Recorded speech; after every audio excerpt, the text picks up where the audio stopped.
Բարև ձեզ, Վարշավայից իր աշխատանքն է շարունակում ՎՏ Հայաստան Նյուզը, տաղավարում աշխատում է Ռազմիկ Մարտիրոսյանը։ Թրիփի վերաբերյալ համաձայնագիրը ստորագրվել է։ Եվրամիությունը 50 միլիոն եվրոյի աջակցություն կտրամադրի Հայաստանին։ Հայրենիք ժամանող տղամարդկանց վարժական հավաքներին մասնակցելու ծանոթագրեր են հանձնում։ Այս եւ այլ թեմաների վերաբերյալ կխոսենք առաջիկա րոպեներին։ Հայաստանն ու Ամերիկայի Միացյալ Նահանգները ստորագրել են Թրիփի վերաբերյալ համաձայնագիրը։ Հայաստանի արտգործնախարարությունը տեսանյութ է հրապարակել, որտեղ Հայաստանի արտաքին գործերի նախարար Արարատ Միրզոյանը ստորագրում է փաստաթուղթը, իսկ Մարկո Ռուբիոն հայտարարել է, որ Հայաստան-Ադրբեջան հակամարտությունն այս համաձայնագրի ստորագրմամբ ավարտվեց։ Պետքարտուղար Ռուբիոն իր ստորագրություններն է դրել համաձայնագրի տակ եւ ուղարկել է, առաքվել է փաստաթուղթը Հայաստան եւ այժմ արդեն ես էլ հայկական կողմի ստորագրությունները դրեցի, սրանով հերավար ստորագրման գործընթացը ավարտված է եւ համաձայնագիրը պատրաստ է վավերացման։ Եվրոպան ամուր կանգնած է Հայաստանի կողքին։ Հայաստանին 50 միլիոն եվրոյի աջակցության փաթեթ կտրամադրվի։ Այս մասին Եվրահանձնաժողովի նախագահ Ուրսուլա ֆոն դեր Լայենն է հայտարարել։ Եվրահանձնաժողովի նախագահը տեղեկացրել է վարչապետ Նիկոլ Փաշինյանի հետ ունեցած հեռախոսազրույցի մասին, որի ընթացքում քննարկել են Ռուսաստանի կողմից վերջերս Հայաստանի նկատմամբ կիրառված սահմանափակումները։ Հայաստանին տրամադրվելիք աջակցության փաթեթի վերաբերյալ տեղեկացնելուց զատ ֆոն դեր Լայենն ասել է, որ վաղը Լատվիա կժամանի 10,000 ծաղիկների խմբաքանակ, որին կհետևեն այլ խմբաքանակներ ևս։ Ռուսական սահմանափակումների ֆոնին Հայաստանի կառավարությունը նախատեսում է պտուղ բանջարեղեն եւ ծաղիկներ արտահանողներին հունիս ամսվա ընթացքում փոխհատուցում տրամադրել։ Սույն նախագիծը ջերմատնային արտադրության, թարմ պտուղ բանջարեղենի եւ ծաղիկների արտահանման աջակցության միջոցառում է, որի շրջանակում արտահանվող որոշ հիմնական ապրանքային խմբերի նկատմամբ սահմանվում է արտահանված ծավալի համար փոխհատուցում հետեւյալ սահմանաչափով։ Ելակի յուրաքանչյուր 1 կիլոգրամի համար 770 դրամ, լոլիկի յուրաքանչյուր 1 կիլոգրամի համար 275 դրամ, պղպեղինը 400 դրամ եւ ծաղկի յուրաքանչյուր 1 հատի համար 37 դրամ։ Դուք մի քանի ապրանքատեսակ թվարկեցիք, դա սպառիչ ցանկնա թե չէ, թե օրինակներ էին։ Լավ, պատասխանք հետո։ Պարոն Միրզոյան, տարբեր քննարկումներ են տեղի ունենում եւ առաջին այս առաջարկով միջոցառման ծրագրով առաջարկվում է սահմանել միայն ջերմատնային արտադրանքների այն տեսակների համար, հիմնական ապրանքատեսակների համար, որոնք արտահանվում են, հաջորդիվ արդեն քննարկումներ են տեղի ունենում հիմնական արտահանվող մրգերի եւ այլ մշակաբույսերի տեսակների համար։ Արդյոք Հայաստան ժամանող տղամարդկանց վարժական հավաքներին մասնակցելու ծանոթագրեր են հանձնում։ Պաշտպանության նախարարության ռազմական ոստիկանությունը սահմանային անցակետերում ուժեղացված ծառայություն է իրականացնում։ Համացանցում հայտնված կադրերում երևում է, թե ինչպես են օդանավակայանում Հայաստան վերադարձող տղամարդկանց ծանոթագրեր հանձնում։ Քաղաքացիական պայմանագրի ներկայացուցիչներն օրեր շարունակ հայտարարում են, որ Ռուսաստանից Հայաստան վերադարձող տղամարդկանց կուղարկեն վարժական հավաքների։ Պաշտպանության նախարար Սուրեն Պապիկյանն ասել է, որ ծանոթման համար կա կարգ, իսկ օդանավակայանում ծանոթագրեր չեն տալիս։ Չեն տալիս 25-օրյա վարժական հավաքի ծանոթագրեր։ Ում։ Հայաստան եկող համապատասխան տարիքի տղամարդկանց։ Երբ, ինչ ժամկետում։ Հիմա որ գալիս Ուղիղ օդանավակայանում ոչ մեկին չեն կարող ծանոթագրեր տալ։ Ստացվել են բավարար փաստական տվյալներ բլոգեր Միկա Բադալյանի կողմից ազգային ժողովի հերթական ընտրությանը մասնակցելու պայմանով Ռուսաստանի Դաշնությունում բնակվող Հայաստանի Հանրապետության հարյուրավոր քաղաքացիների ծառայություն եւ այլ առավելություն խոստանալու տեսքով ընտրակաշարք տալու դեպքերի մասին հակակոռուպցիոն կոմիտեն է հաղորդել։ Միկա Բադալյանը պարզաբանել է, որ ոչ մի քարոզչություն որևէ քաղաքական ուժի օգտին չկա, փորձում է իր կողմից առավելագույնն անել, որպեսզի Հայաստանի քաղաքացիները, ովքեր հնարավորություն չունեն քվեարկել արտասահմանում, հնարավորություն ունենան քվեարկել Հայաստանում։ Հակակոռուպցիոն կոմիտեում նախաձեռնվել է քրեական վարույթ։ Նախընտրական քարոզարշավի վերջին օրերն են, իսկ իրավիճակը շարունակում է լարված մնալ։ Իրավապաշտպան Աննա Մելիքյանի հետ կզրուցենք նախընտրական շրջանում մարդու իրավունքների ոլորտում արձանագրված խախտումների վերաբերյալ։ Տիկին Մելիքյան նախ Զվարթնոց օդանավակայանից կադրեր տարածվեցին, թե ինչպես ռազմական ոստիկանությունը ինչ-որ ծանոթագրեր է հանձնում Հայաստան ժամանող տղամարդկանց, այստեղ խնդիրներ տեսնում եք, թե ոչ։ Մենք ԶԼՄ-ների ներկայացված նյութերի, որքանով որ ծանոթ ենք, կարող է խնդիր լինել օրենքի հավասար կիրառման տեսանկյունից։ Այսինքն, եթե իրապես բաժանում են ծանոթագրեր վարժանքներին մասնակցելու համար եւ իրապես բաժանում են միայն կոնկրետ մի երկրից եկող տղամարդկանց համար, արերևույթ որպես կանխարգելիչ կամ պատժիչ միջոց, այդ դեպքում միանշանակ խնդիր կա։ Այսինքն մի կողմից մենք պետք է իհարկե արձանագրենք, որ Հայաստանի Հանրապետության քաղաքացի լինելով բոլոր տղամարդիկ, որոնք որ զորակոչի ենթակա են, նաև ունեն պարտավորություն վարժանքներին մասնակցելու։ Ընտրանքը մասնակցողների իրականում խնդիր է, մինչ օրս էլ Հայաստանում էլ բարձ չէ, որտեղ կան մարդիկ, որ մի քանի անգամ են վարժանքների արդեն հրավիրվել, կան, որ երբեք չեն հրավիրվել, դա այլ խնդիր է։ Իսկ եթե մենք խոսում ենք արդեն այս լծակը որպես Հայաստան ընտրությունից առաջ չգալու, չքվեարկելու որպես կանխարգելիչ միջոց, այո, այդ դեպքում միանշանակ խնդիր կլինի, հատկապես եթե դա արվում է ոչ բոլոր ժամանողների, այլ կոնկրետ ինչ-որ երկրից ժամանողների դեպքում ենթադրաբար հաշվի առնելով, որ որպես ընտրազանգված չեն աջակցում այս կամ այն ուժին, կամ աջակցում են կոնկրետ ուժին, հա։ Քարոզարշավի ընթացքում մարդու իրավունքների ինչ խախտումներ եք արձանագրել եւ որքանով է օրենքը հավասար գործել բոլորի համար։ Մեզ համար հատկապես խնդրահարույց է խոսքի ազատության համատեքստում եւ չարաշահումները եւ մյուս կողմից էլ անտեղին անհամաչափ սահմանափակումները։ Մի կողմից պետք է նշեմ, որ մենք գործընկեր կազմակերպությունների հետ հայտարարություն ենք տարածել դատապարտելով այն ոչ ընդունելի խոսույթը, որը կիրառվում է տարբեր դերակատարների կողմից, բայց այդ թվում նաեւ իշխանության ներկայացուցիչների, իշխող ուժի ներկայացուցիչների կողմից, որը թիրախավորում է կամ վիրավորում է կոնկրետ խմբին պատկանող անձանց կամ ընդդիմախոսներին կամ հակառակորդներին քաղաքական եւ այլն։ Մյուս կողմից արձանագրել ենք նաեւ հակառակ պատկեր, որը իրականում նորություն չի ընտրարշավի համատեքստում, այսինքն մի քանի տարի արդեն արձանագրում ենք այդ խնդիրը, ուղղակի հիմա ավելի խտացած ենք տեսնում։ Բռնության կոչեր հոդվածով քրեական գործերի հարուցումը եւ համապատասխան միջոցառումների կիրառումը, այդ ու նաեւ կալանավորումը, որը կրկին մենք մի շարք կազմակերպությունների հետ համատեղ համարում ենք որոշ դեպքերում անհամաչափ, անտեղին, ոչ հիմնավորված, իսկ կալանավորումը որպես պատժիչ բնույթ ունեցող։ Այս առումով իրականում շատ խնդրահարույց է քրեական արդարադատության գործիքակազմի ընտրովի կիրառումը, այսինքն մենք տեսնում ենք, որ մի դեպքում ինչ որ բառ կամ արտահայտություն օգտագործելու համար քրեական գործ չի հարուցվում եւ դա համարվում է խոսքի ազատության իրացման համատեքստում, հա, արված հայտարարություն, մյուս կողմից որոշակի օգտատերերի կողմից համանման բառամթերքի օգտագործումը դառնում է քրեական վարույթի հիմք եւ ըստ էության այդ անձիկ անգամ կալանավորվում են։ Մեկ այլ խնդիր, որը կուզեի նշել հենց այդ նույն համատեքստում, այսինքն քրեական արտարդատության չարաշահման համատեքստում, այն դեպքներ, որը արձանագրեցինք օրեր առաջ, երբ ընտրություններին մասնակցող քաղաքական ուժերից մեկի պաստառը պատրած քաղաքացուն մեղադրանք էր առաջադրվել, այսինքն ըստ էության այդ արարքը վարչական իրավախախտում է մեր օրենսդրությամբ, բայց դա դիտարկել էին որպես քրեական հանցագործություն, քարոզարշավին խոչընդոտել է, եւ արդյունքում ժամեր անց այդ անձը լինելով անազատության մեջ պետության հսկողության ներքո փաստացի ինքնասպանություն էր գործել եւ կրկին այստեղ մենք եւ անհամաչափ քրեական արդարադատության կիրառման խնդիր ենք բարձրացրել, բայց նաև պետության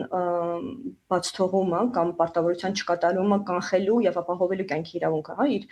հսկողության ներքո գտնվող անձանց, որովհետեւ այս դեպքում բարձ չէ, արդյոք պատշաճ բուժօգնություն է այդ անձը ստացել, արդյոք իր խոցելիությունը կամ կարիքները բացահայտվել են, արդյոք ունեցել է փաստաբան, որը իր իրավունքները կպաշտպաներ եւ այլն։ Այսինքն մտահոգիչ է քրեական արդարադատության չափազանց օգտագործում այս ընտրարշավի ժամանակ, ակնհայտ է դա երևում է եւ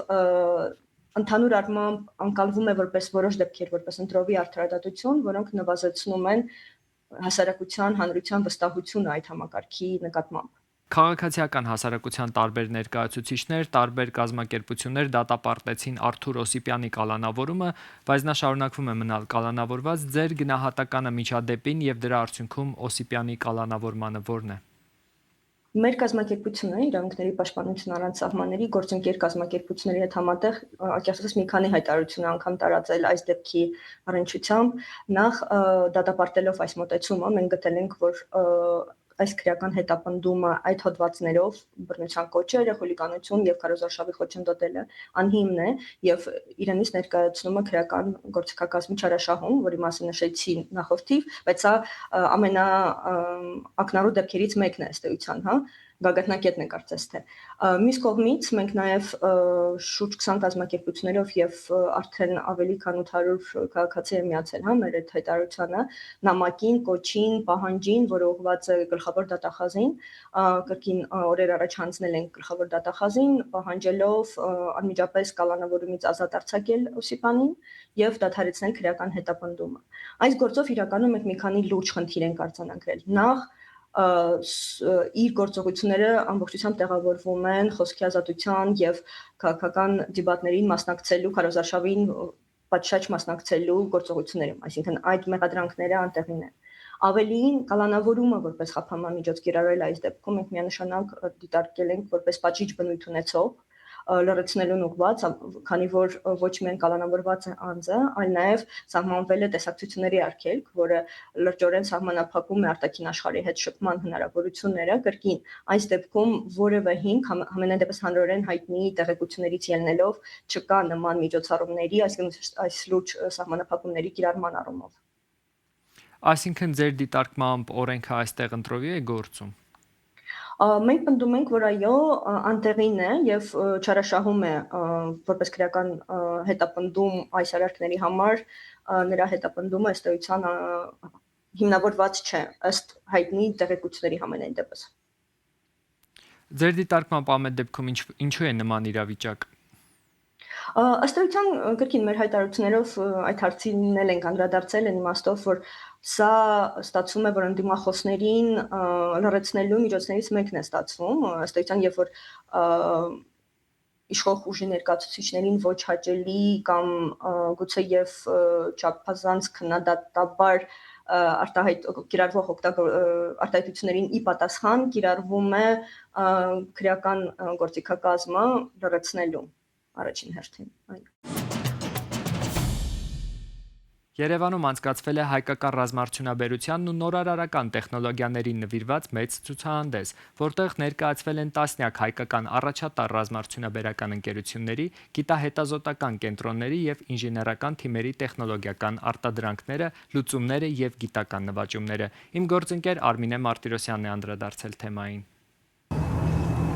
Շուրջ 40 հայկական առաջատար ռազմաարդյունաբերական ընկերություններ, գիտատեխնիկական կենտրոններ եւ ինժեներական թիմեր մասնակցում են Երևանում անցկացվող հայկական ռազմաարդյունաբերությանն ու նորարարական տեխնոլոգիաներին նվիրված ռայս խորագրող ցուցահանդեսին, որի կարգախոսն է «Մենք ենք մեր սարերը, վերելք»։ Ցուցահանդեսին ներկայացվել են կազմակերպությունների տեխնոլոգիական արտադրանքները, լուծումները եւ գիտական նվաճումները։ Դավարո ընկերությունը ներկայացնում է հետախուզական, հետախուզահարվածային կառավարվող համակարգեր, ռումբեր, ցամաքային ավտոնոմ համակարգեր, զրահապատ մեքենաներ, ԱԹՍ-ներ։ Դրանցից են օրինակ մորմ տեսակը, որը ինքնաթիռ է, արագ կրակելու միջոց է, արագ կրակվում է ինքը եւ գնում միանգամից համ հետախուզությունն անում, համ խոցման պրոցեսն անում։ Պատերազմը ստիպեց, որ ավելի արագ զարգանանք, ավելի շատ ու բազմաքանակ պրոդուկտներ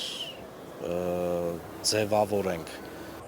Բուտեղ ընկերությունը մասնագիտացված է մարտի կառավարման թվային համակարգերի զարգացման մեջ։ Ընկերության արտադրանքը հասանելի է ոչ միայն Հայաստանի Հանրապետության զինված ուժերին, այլ նաև միջազգային շուկային։ Այդ համակարգերը թույլ են տալի ըստ զորատեսակի բոլոր համակարգերը ինտեգրել մեկ թվային համակարգի ներքո եւ ինչպես տեսնում եք այստեղ մեկ թվային քարտեզի միջոցով կառավարել ամբողջ մարտադաշտը։ Այսօր համակարգերը նախատեսված են նույնքանով առանձին զորատեսակների համար, այսինքն դա հրետանի է, հրթիռ է, հակաօդային պաշտպանություն է, օդային պաշտպանություն եւ այլն, բայց նաեւ ապահովելով տեղեկությունների փոխանակում եւ հրամանատարման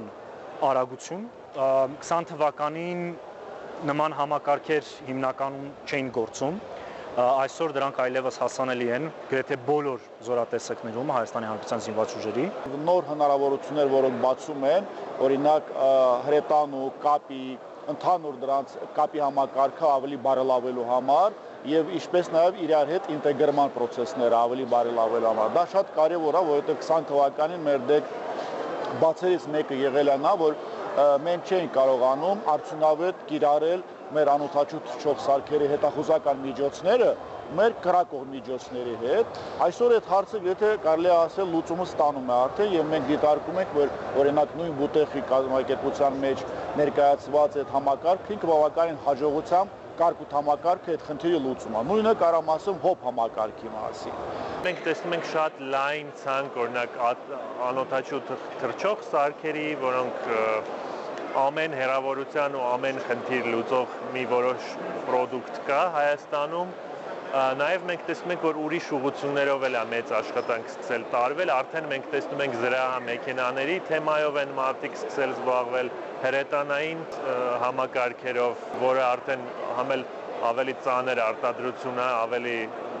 մենակ IT ոլորտի մասին չի, ասենք ասենք, տեսնում ենք, որ շատ լուրջ աշխատանք կա կառավարման թվային համակարգերի ուղղությամբ Հայաստանը ահագին առաջ է շարժվում եւ կարծում եմ, որ որոշ արդեն շատ ավելի մեծ պետությունների կարողությունների է հասնել սկսել։ Ըստ բարձր տեխնոլոգիական արդյունաբերության նախարար Մխիթար Հայրապետյանի, ռազմաարդյունաբերության ոլորտի արտադրանքը կարող է դառնալ Հայաստանի տնտեսության կարևորագույն արտահանելի ուղղություններից մեկը, նպաստելով տնտեսական աճին եւ բարձր տեխնոլոգիական ոլորտների զարգացմանը։ Արմինե Մարտիրոսյան, ՎՏ Հայաստան News, Երևան։ Եվրամիությունը կսկսի Ուկրաինայի եւ Մոլդովայի անդամակցության վերաբերյալ բանակցությունների առաջին պաշտոնական փուլը։ Գործընթացին մինչ այժմ խոչընդոտում էր Հունգարիան, որի նախկին իշխանությունները դեմ էին Ուկրաինայի անդամակցությանը, սակայն ընտրություններից հետո վարչապետ դարձած ընդդիմադիր առաջնորդ Պետեր Մադիարը հայտարարել է, որ Ուկրաինայի հետ համաձայնություն է ձեռք բերվել այնտեղ ապրող հունգարական փոքրամասնության լեզվական, կրթական, մշակութային եւ քաղաքական իրավունքների ընդլայնման շուրջ։ Այժմ Եվրամիության խորհուրդը Կիևին եւ Քիշնիևին կուղարկի գործընթացը շարունակելու համար անհրաժեշտ փաստաթղթերը։ Բանակցությունների նոր փուլի պաշտոնական մեկնարկը նախատեսվում է հունիսի 15-ից 16-ը Լյուքսեմբուրգում կայանալիք միջկառավարական համաժողովի ընթացքում։ Ֆրանսիայում Փարիզի Աստվածամոր տաճարի Նոտր Դամի հարակից տարածքում իրականացվող հնագիտական պեղումների ընթացքում հայտնաբերվել են հռոմեական դարաշրջանի արտեֆակտներ եւ միջնադարյան մնացորդներ։ Մոտ 4 մետր խորության վրա հնագետները բացահայտել են պատմական շերտեր, որոնք ընդգրկում են գրեթե 2000 տարվա պատմություն, միջնադարյան Փարիզից մինչև հռոմեական Լուտեցիա քաղաք։ Հայտնաբերված գտածոների թվում կան կավե սափորներ, բաժակներ, տարբեր անոթներ, ինչպես նաև 4-րդ դարի մետաղադրամ հռոմեական կայսր Կոստանդինի պատկերով։ Գիտնականների խոսքով այս հայտնագործությունները նոր տեղեկություններ են տալիս Փարիզի վաղ պատմության եւ քաղաքի զարգացման մասին։ Այս թողարկման համար նախատեսել էինք այսքանը։ Հետևեք մեզ ՎՏ Հայաստան News-ի Facebook-յան եւ YouTube-յան հարթակներում, որպեսզի բաց չթողնեք օրվա կարևոր նորությունները։